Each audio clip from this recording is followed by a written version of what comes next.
It is Coast to Coast AM. Connie Willis here with you. We will be taking some phone calls this hour as well. If you'd like to say something to our guest, Joe Hauser, please find me at ConnieWillis.com and join my shows, paid memberships, and a great community. Blue Rock Talk. You will become a Blue Rocker, and we go on creepy hotspots, live investigations of Bigfoot, hauntings, and also strange lights. And we've seen all of those things. Oh, my goodness. The last one was Larry the Light Man. So also when you join the show, you get to go into the Blue Rock Vault and see all the things of where we've been and who we've talked to and what we've learned. But you're going to have friends for a lifetime. There's no doubt about that. Blue Rockers. Become a Blue Rocker yourself at ConnieWillis.com. You can sign up for Blue Rock Talk. In fact, I got a creepy hot spot coming up. Actually a whole bunch of them coming up. I'm excited. So be a part of it. ConnieWillis.com. So right now we're talking with Joe Hauser, and he is got the Montana Vortex. You can find out more at the MontanaVortex.com. He's also, of course, on Facebook. He's on Twitter. He's got a blog spot. I don't know how you recently have updated that or not, but I know you got a book coming out called Keeper of the Vortex. And it's interesting because those of us that have been out there researching, boots on the ground, really just feeling it out, seeing it for ourselves, it's really great, the camaraderie to that itself, and listening to other people that have seen as much or know as much or know more, or just the behaviors across the United States and the other countries where these have seen and been seen and where other people have encounters. It's just amazing that there's different stories and different encounters. However, there's similar behaviors, and it's always interesting to talk. Now, I'm excited, Joe, to hear when we took a break, you were talking about this is exactly, I just love to hear this from you because it just confirms with me as well that, good idea. You know that the cameras are going to stop these things from coming into the camp or wherever the cameras are pointed. However, it's also like, you know what, there's other things going on that doesn't care that the cameras are on, and I want to get those things. And so I know in the past that I've been like, okay, what I'm going to do is I'm going to tell them this is where it is. All the rest of the area, that's not where though I don't need to tell them. They already know. But it's interesting. Yeah, they already know what you think. They already know what you're going to do before you do. Yeah, and it's interesting that you know that. Yeah, they know your intentions. They're extremely intelligent beings, and they've proven to that many times. I mean, yeah. When I first got here, I'd established a way of talking to them by answering yes and no questions, and I'd go down to a certain area, and I'd ask them a question, and I'd say, well, you know, I'd really like a response. First, I would say, do you like what we're doing here, how we've cleaned up the grounds and everything that's going, and if you like it, give me a sign. Move this tree branch over here or leave a rock on the trail. Well, the next day I went down, the next morning, and there was a rock on the trail. And it's like, okay, the rock obviously had been taken out of the ground over here because there was a big hole where it came out of and put on the trail. And I said, you know, I kind of like, well, I'm new to doing this with you guys. Do you think you could leave me another rock just so I'll have some verification? So I went back up to the gift shop. I went out the front door, and there's two rocks we have sitting on the right and left side of the front glass doors that we use to prop the doors open in the spring and summer, let a little fresh air in the gift shop. Well, those rocks are always in the same spot, and they were there like 10 minutes before when I went down into the vortex area. I came back out, went out the front door of the gift shop, and one rock was moved like 20 foot down the sidewalk. It's like, okay, that was pretty instant. So I went inside. I asked my wife if she'd been out there, and she said no. And so I went, and it's kind of like, I said, well, give me another sign, just so I know for sure. Well, I went back out, and the rock had been moved 25 foot out in the parking lot. So they, and you love it. Obviously there's no tracks, you couldn't see them or whatever, but because they have abilities that far exceed ours, and one of them is the ability to cloak. There could be one in the room right now with me, or one there at your studio, and we wouldn't even know it unless they gave us some sort of sign or whatever. But he's scratching my back right now. It's really nice. It's so thank you. I agree, though. And also our Blackfeet, though, elders, they believe they have the ability to heal you, and that they are protectors. And the Blackfoot tribe, I used to have a friend, he passed away now, but he was one of the spiritual elders of the Blackfoot Nation. Gordon Comes at Night. And he used to come here, and he knew all the ancient songs, and he would perform ceremonies here. But also he and I would go down there together, and he said there's three ancient songs we sing to the Bigfoot people, Sasquatch people, and we thank them and ask them for healings and protection. So that's a whole nother side of their being too. Yeah. We were talking about the cameras, though. Over the years, we've done lots of different experiments here, and one of the things we like to do is create a tipping point or an event horizon in science. Most of your listeners have probably looked at or heard Skinwalker Ranch, and Dr. Travis Taylor, he always says, well, we're going to poke the bear. Well, we've been poking the bear for 20 years here, and we do something to create a reaction or give us a reaction back. And I put the word out that I wanted to raise the energy of the vortex. And a young scientist from Puerto Rico contacted me, and he said, I'm really into Tesla, and I have this Tesla thing that is like a torsion field. And he goes, I'm sure we could raise the energy of the vortex. I said, okay, well, you're in Puerto Rico, I'm here. He goes, well, good news, I'm coming out there to visit family. So he showed up in November after we were closed, and we set this machine up, and it was pretty cool. He had all of Tesla's patents from the patent office, and he was gradually making the Tesla's inventions. But this was a cool one. Nice. We set it up in the gift shop, and we cranked it up. And sure enough, I had measured the energy field before he got here, and it was like around 800 milligauss of electromagnetic energy. As soon as we cranked it up, we went up to 13 to 15,000 milligauss. And I went outside, measured the field again. Sure enough, anywhere I went on the ground, the energy had raised there. So I came back in. I said, well, let's crank it up. Let's get it as high as you can. So we got it up around 20,000 milligauss, and some 5-cent resistor burned out on it or whatever. And he goes, well, I got more in the hotel. I've never burned one out before. I said, well, that's okay. We've done what I want to do. Go fix it. Come back tomorrow, and we're going to set this machine in the center of the big vortex, and we're going to get it up as high as we can. Credit. What I wanted to do was open a portal, and by putting energy into the system. And so he brought it back the next day. We cranked it up, and we got it up in the 41,000 milligauss range. Well, if you've ever had an MRI is like 52,000 to 54,000 milligauss of electromagnetic energy. So everything was just really cooking. And we ran it for about 25 minutes, and another resistor burned out. But we had accomplished what I wanted to do, raise the energy. So he left, went on his way. And I told Tammy, my wife, I said, we got to put a camera in the House of Mystery because we suspected there was a portal in there. And she goes, oh, you're going to tick off the Bigfoot. You can't do that. And I go, yeah, I know, but we got to have a camera. They know what we're doing here. And I had a cheap Harbor Freight camera, and the reason I got it because it was wireless. I didn't have to run any wires or anything. And so I said, I'm going to take the camera down there, and I'm going to put it in there, but I'm not going to turn it on or anything, and I'll just talk to him, tell him what I'm going to do. So sure enough, I took the camera, a 25-foot orange extension cord, and I plugged in the extension cord. I tied the camera and the extension cord together, and I set the camera up on a shelf inside the House of Mystery. And I said, look, guys, you know what we're doing here. You know the experiments that Tammy and I do. And I go, we really need to put a camera in here. We know you come in and play in the House of Mystery. Ever since I've been here at nighttime, many nights they go down there and they run around the house. They have a good time. As soon as we go out there, they're gone. So at any rate, I said, we know you come in here. We know you like the energy in here. So if you don't want to be videoed, you don't want your picture taken, don't come in. And the camera's going to be here for like 10 days, but we're not trying to trick you. So anyway, I left the camera there. I went back down the next morning, and the camera was gone. And first of all, I asked him for a sign. Leave me a rock or something.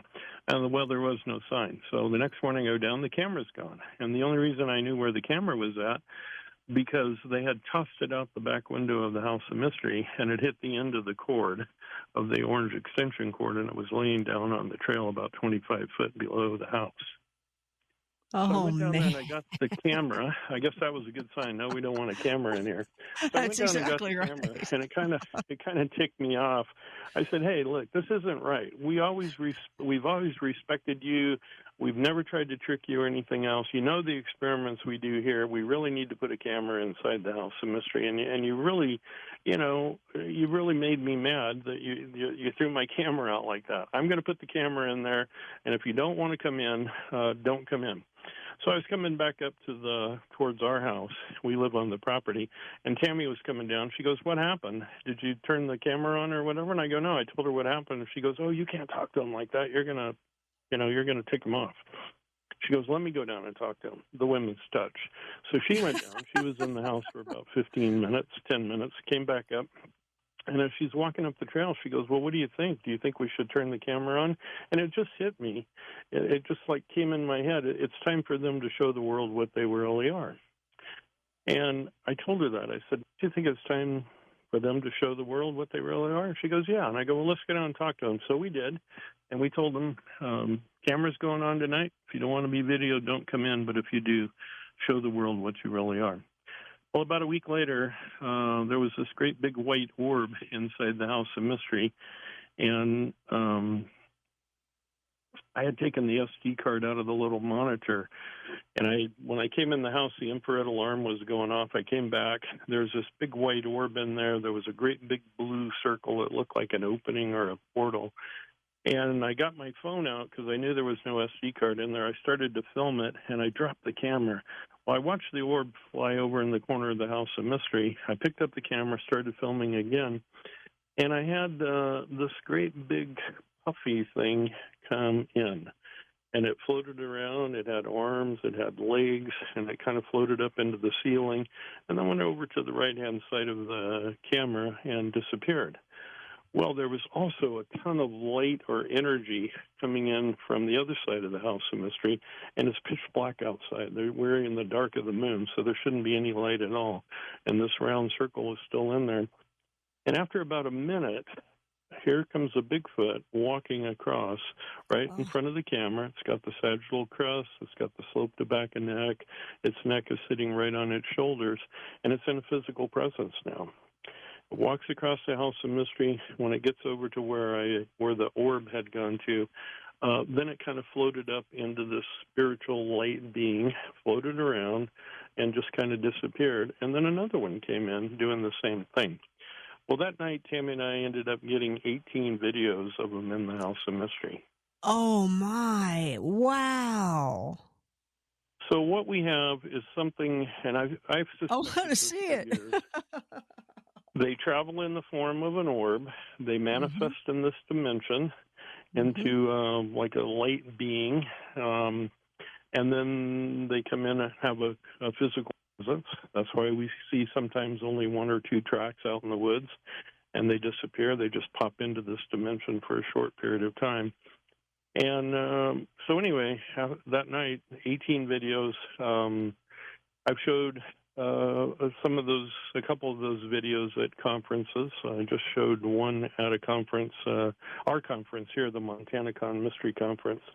But that's what they appear to be. And even if it's not what we suspect it is, just by the way it looks, there's something here that comes in as an orb, manifests in a physical presence, and then can turn into this light being and disappear. Now, there's different size orbs. Usually the people that I talk to that have seen the orbs around the Bigfoot, they're usually like a soccer ball size. There's other orbs with different sizes. What size were your orbs? This big orb here was probably about 2.5 foot in diameter and really bright white. Okay. Wow. But we get orbs here that are 3-4 foot in diameter. That picture I sent you, and I still can't find it on your site, but the picture I've sent you with Tom Powell, my wife Tammy, and Tom's wife Cecilia, standing in the center of the big vortex, and they were doing a meditation out there. And Tammy kind of has the ability to call in these big red orbs, and they all did a meditation, and that one picture I showed you, they were all surrounded by these great big red orbs. It's in there. Yep. I see them.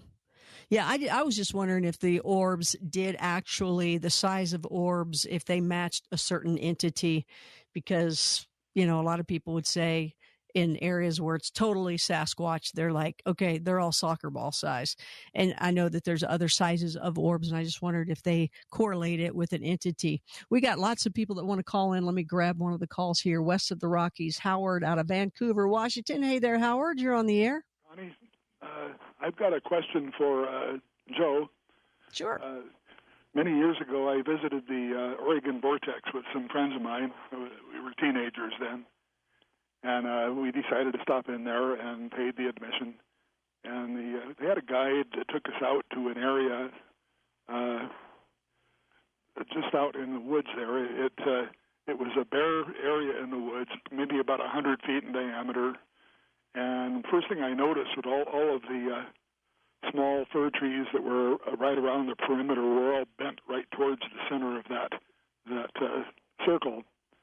And the guide told us to have one guy stand out in the middle of the circle, right in the middle of that area, and another guy stand out on the perimeter. And if you stood off and looked, the guy in the center looked like he was about a foot shorter than the guy out on the perimeter. Then he had him switch places. Now the guy that had been taller was now the short one. He was about a foot shorter than the other guy. It was an optical illusion I've never forgotten. I just wondered if you had anything like that out there where you're at. Well, yes, and thanks for the question. We do have that. That's one of the things we do here. We shrink and grow people, and there's about 10 places on the property where the shrink and grow phenomenon exists. And anywhere you go in the world, if there's a vortex, you find lines of energy, and you cross those energy fields, you'll find that shrink and grow phenomenon. Mainstream scientists, physicists, it blows them away. It's measurable. You can actually measure on one side or the other. It's a measurable difference. He said it's an optical illusion. If it is, it's the world's greatest optical illusion. Even at Stonehenge, which is an electromagnetic anomaly too, there's lines of energy there, and you can shrink and grow there too. And most sacred sites in the world are energy fields. That's why people built on them. And that phenomenon does exist in many other places in the world too. Interesting stuff. Just interesting stuff. Wow. And the picture of the, I gotta see what happened. I gotta see what you got. Now I am just so ecstatic to see what you caught on camera. When you saw the Bigfoot come up, it was the typical Patty. That was the Patterson-Gimlin one. It was the Patty look. It actually had a different shaped head. It had the sagittal crest. Its head sat right on its shoulders, and that sloped the back and neck. If you go from their top of their head down to the shoulders, it's almost a straight line. So anybody I've showed the pictures to right away, they go, "Wow, that's a Bigfoot." I mean, there's no question in their mind. There you go. There's all the different shapes and sizes and behaviors for sure. MontanaVortex.com is where you can learn more. Joe Hauser, he's got the Keeper of the Vortex book coming out soon, January 2024. Stay with us. Connie Willis here on Coast to Coast AM. It is Coast to Coast AM. Connie Willis here. Please find my work at ConnieWillis.com and join me for Connie After Dark. Have a drink with me, live virtual bar. Yep, you can do that. And all the proceeds end up going to Blue Rock Talk, where we investigate live streaming, boots on the ground, out there searching for the haunted. Well, yeah, we go to the haunted areas. We go to the where there's strange light, where there's Bigfoot sightings. It's real research, and we compare across the board of all the different phenomenons. It's not 101 at all. It's the real deal, and we are batting 1,000, baby, with activity. So ConnieWillis.com is where you can go and sign up for Blue Rock Talk, Connie After Dark, or check out Connie Willis, the podcast, and more. ConnieWillis.com. Joe Hauser with us, first-time guest. Last segment, time flies when you're here. In October, he co-produced the Montana Con Mystery Conference. His first book, titled Keeper of the Vortex, going to be published in January of 2024. All this time, his first book. Congratulations to you, Joe. I want to go back to asking a question, and if I can say it a little bit better, again, there's there's a lot of different orbs, sizes, and colors. And I've just been curious if the size did correlate with the different entities, so that when you saw one size, you'd go, hey, there's a Bigfoot over there. You saw another size. Oh, that's something else. Have you ever thought of that, or has that ever come to mind with you? Yeah, I've thought about that. And I would say the orb inside the House of Mystery that we saw probably correlated with the size of the Bigfoot. And we've had bigger white orbs in there, too. And I'm assuming if that was a Bigfoot, it was a bigger Bigfoot. But there's many types of orbs out there. Yeah. You probably, I mean, some of them could be spirit, soul, energy. Some of them have human faces in them. Some of them have animal faces in them. And we found here some of them just kind of float through the ether and stuff, but some of them have intelligence. And we've had orbs fly in before, go around people's heads, avoid a tree, go in one door of the House of Mystery, come out the other door. And it's like almost like a drone that could be controlled from somewhere else, or they have some sort of intelligence that they're checking out the area themselves. And these are what we call UAPs too. I mean, they're not very big, anywhere from a softball size up to a soccer ball size, but people are seeing them with their naked eye. It's so cool when you see the different ones, and some of them all travel with other ones, and some of them are just by themselves. It's just so fun. I enjoy just being out in the forest and watching these things, or even parks. You don't have to always go so far to see some of these things. We're going to go back to the phone lines. Wildcard line number 2, Jeff out of Billings, Montana. Hey there, Jeff. You're on the air. Hi, thanks for taking my call. I haven't been up in your corner of Montana for quite a while. I'm going to have to get up there to check it out. But anyway, from other Bigfoot people, I've heard that Bigfoot, they're kind of into gift giving sometimes. And I wondered if when those runes appear along the trail out of nowhere, I wondered if you've left an apple for them. And when you've been sweeping off the concrete and behind you, the rock appears out of nowhere.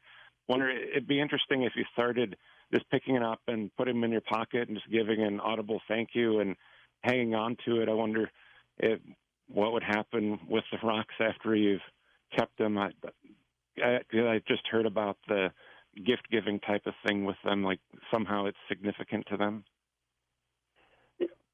Yeah, thanks for your question, and I hope you do make it up here, Jeff. We do thank them. Whenever they do something, we always thank them and show gratitude for the messages they give us when they leave rocks or anything else. For me, they leave rocks and feathers. And sometimes I'll go down and ask them a question, and I'll come back, and there'll be a feather right on the path that I took, and I know the feather wasn't there when I went the other way. For a number of years, I did habituation stuff where I left food out and different things like that. But I stopped doing that. But the one thing we do is we do thank them and show gratitude for them being here. Yeah, it's tough when you put food out there because something else could eat it too. But, I always like to take balls because I think that's very universal, like dribble with it, throw, pass around, bounce it, throw it up, and make sure it's like neonish or it has some color or light or something to it. Because I always think if they do take it and they like it, you could actually literally see them maybe possibly, throwing it to each other or bouncing it back around, because that would be really freaky if you saw it. So that's kind of my thing of doing that when I remember to do something like that. Going back to the phones here, let's go to wildcard line number 1 and talk to Bill out of Los Angeles. Hey there, Bill. You're on the air.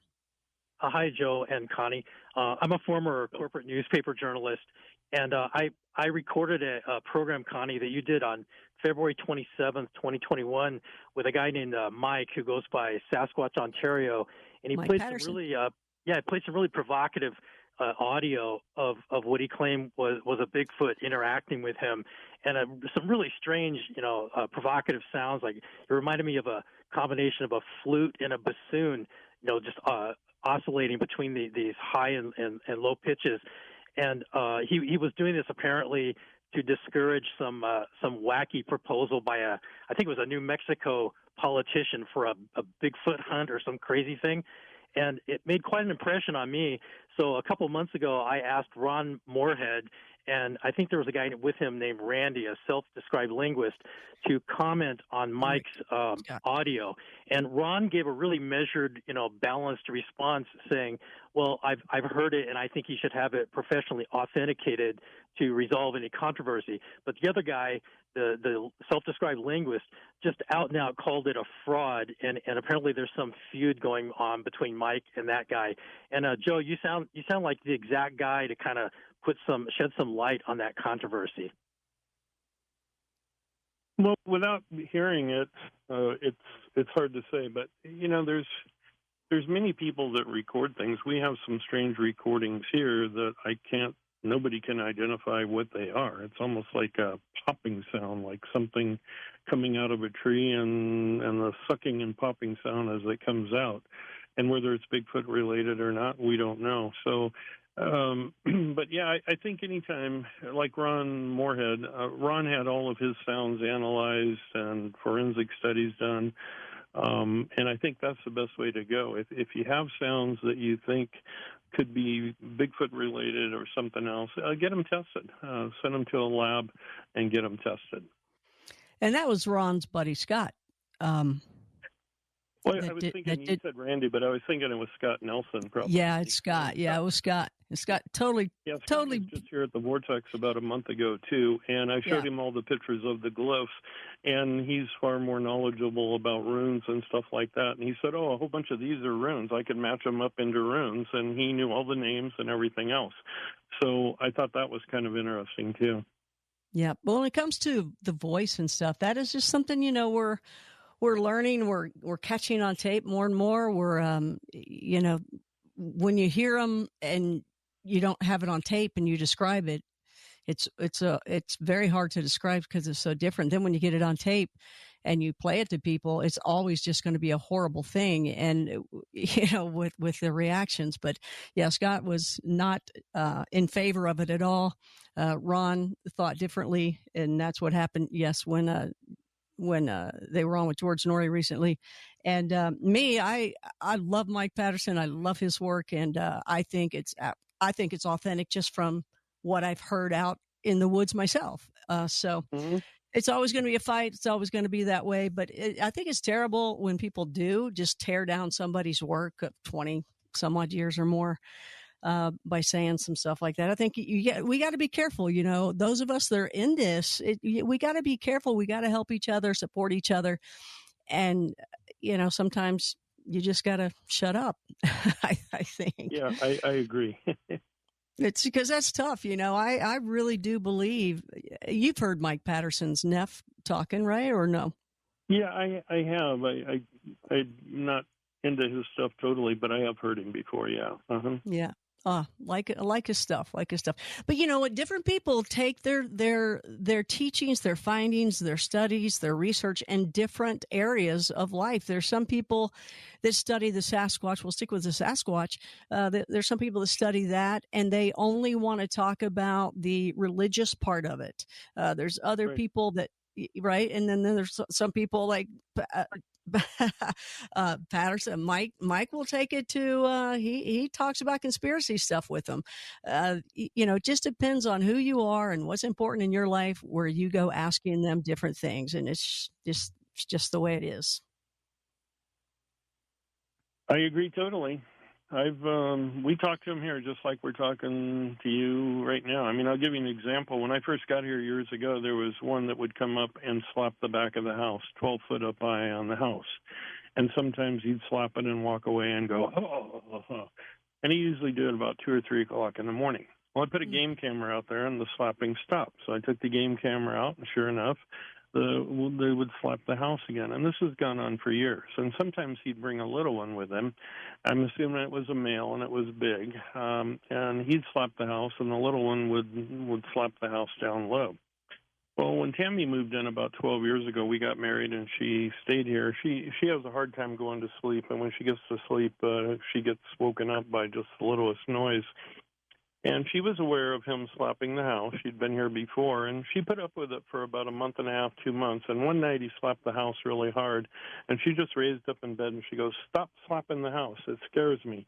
I know you want to let us know you're here. From now on, knock nicely." And the next night, there was 5 knocks, a foot up on the house. I know about these knocks. I'm sorry. Yeah. Okay. Yeah. The knocks follow us everywhere we go. We go down to the desert on our fifth wheel, and there'll be knocks 12, 13 foot up on the fifth wheel on the side of the fifth wheel. So it's like hitchhikers. They seem to follow us wherever we go. And it's so cool. And there's some that will get on the roofs of homes. There's some, like, we get a lot of handprints, Those are great because footprints are very hard to get. It depends on the terrain, even though they could make it if they wanted to. They leave behind what they also know, you're going to see. They know that you're going to see it. They know that you're going to know it's for them. It's just that it's amazing how advanced that they are. We've only got a few minutes left. I'm sorry. Go ahead. They test us. They want to see how observant you are, and they do little things like leaving the rock on the platform or sticking a feather over here. They're constantly testing us to see how observant we are. And playing and having a good time. They love us. Right. They love us, and we love them for sure. With just a few minutes left, I know that I want to ask you about 2 people. I think so. So Steve Bachman said, "Hey, Connie, I was with him at one point, you, Joe," and he said, "Something happened around us." Ask him about that. Steve and I and his significant other, Patty, were in the house of mystery, and I didn't have a camera with me. I had my phone with me, and Tammy came down there. It was dark outside, and I think this is what he's talking about. Tammy said, "Oh, are you not taking any pictures? Give me your camera. I'll take some pictures." So she took a picture of Steve, and he has this giant white orb over his head, which is probably like 3.5 foot in diameter. And then she took a couple more pictures around, and on the side by the door of the house of mystery, you can see this, it appears to be a Bigfoot just standing there, and auburn in color. And you can make it out fairly clearly. And that's one of the things that happened when Steve was here, but there was other ones too. That sounds probably what he's talking about with the Xanu always being around him after he had opened up a portal. Yes. Mm-hmm. Did he ever work with you on that? No, he never did. I've tried to get him to come here and bring his machine, and he hasn't done it. That's why Come on, Steve. I sought outside help. But at any rate, yeah, I have talked to Steve and interviewed him, and I believe his story totally. Absolutely. So do I. Now we have Tom Powell coming up. He's one of your buddies. Yep, I've known Tom for years. He and Cecilia were just here after he spoke at the conference, and they stayed a couple days with us. Hung out here at the Vortex, and I think he had a really good time too. And yeah, Tom's going to be a great guest. We talked about some of the stuff that he's going to talk about tonight. It's going to be really interesting. He's like, "You're stealing my thunder. Shut up, you guys. Shut up." So any last words before you go? Anything else you want to say before you take off? I'd just like to invite everyone to the Vortex. We're probably the strongest measurable energy field in the country. The most paranormal place in the United States any given day. And people come here and they have a great time. We show you 18 different demonstrations in the energy field. Then we cut you loose and we let you go back and play around with everything. And people come and they say, "Oh, I've never been here before. I've been driving by for 30 years. What's it about?" They go on the tour. And a couple of weeks later, they're coming back with friends or family. So I invite everybody to come, and you'll have a great time. We'll have fun. Has Bob Gimlin? I want you to come. I know. I want to come. I can't wait. I can't wait. And I will. I promise. I can't wait. And thanks for the invitation. Has Gimlin ever showed up at your place, Bob Gimlin? No, Bob hasn't been here. I've known Bob for a long time. He keeps saying he's going to come over, but so far he hasn't been here yet. But a lot of other Bigfooters have been here over the years, and you know all of them that have been here. And some of them have been on your show, and they've all had the same experiences. Nobody's walked away not being a believer. Well, thanks for the invite, and thanks for showing up. Thanks so much, Joe. I appreciate it. All right. Thank you, Connie. Appreciate you having me on. Bye-bye. Absolutely. Bye-bye. His first time ever. That's great. He's a good guy and good Montana, the Montana Vortex, montanavortex.com. You can go check it out. I got to go. He's been asking for a while. I'm going. I can't wait. I will. That was fun. Okay, so more fun coming. Tom Powell. We're going to be talking about life under our feet. I love it because I agree. Stay with us. Coast to Coast AM.